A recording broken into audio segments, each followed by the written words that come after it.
খেলার দেখার সুযোগ করে দিয়েছে। আপনারা আমাদেরকে যদি খেলা টাইমিকারে কোনো ইউনিটি যুব সংঘের সকল সদস্যদের দৃষ্টি আকর্ষণ করে বলছি, মাঠের চারিদিকে দৃষ্টি দেওয়ার জন্য অনুরোধ করছি, যাতে এই দিক থেকে কোন দর্শক মাঠের ভিতরে না ঢুকে। ইলেভেন ব্রাদার্স গোলকে ফরক করে এটা ফাইনাল খেলা না, কিন্তু ফাইনালের মতো তবে এটা আমরা আশা যাচ্ছি।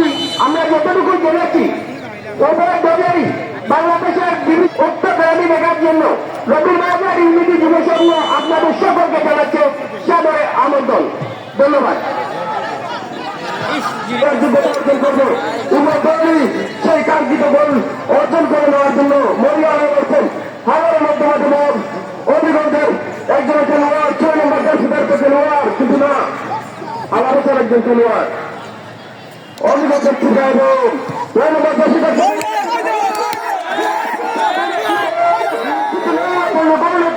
অনেকটা দূর গিয়েছে, নিজের বলকে গোলমুক্ত করলেন।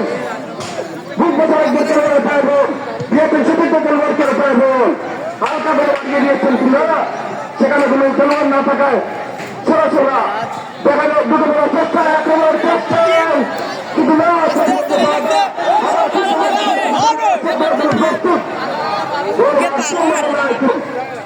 দেখা যাচ্ছে অভিনন্দন যাচ্ছি আবার নিজেদের না, কিন্তু না। সুপ্রিয় ক্রীড়ামন্ত্রী দর্শক মন্ডলী,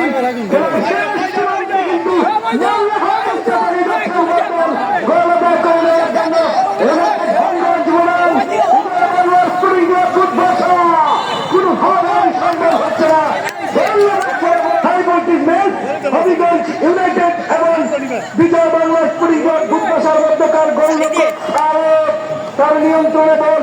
বিশেষ করে আমরা দক্ষিণ পাশে দর্শকদের বিনীতভাবে অনুরোধ করব মাঠের মধ্যে প্রবেশ না করার জন্য। আলী আন্তর্জাতিক উচ্চ বিদ্যালয়ের ফুটবল খেলার মাঠে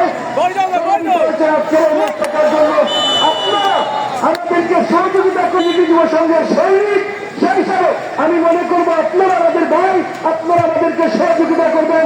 মাঠের গেলাই থেকে প্রত্যাশা বনাম ইউনাইটেড হবিগঞ্জ আক্রমণ, পাল্টা আক্রমণ স্পোর্টিং ক্লাবের পক্ষে মুসলিম আক্রমণে, সেখানে আফজাল ইউনাইটেডের আফজাল, কিন্তু না রাজু অনেকটা পরিশ্রমী খেলোয়াড় সামনে বাড়ানোর চেষ্টা এবং রাজু বিপক্ষে বানা ঢুকার চেষ্টা দেখা যায়, বিপদের সম্ভাবনা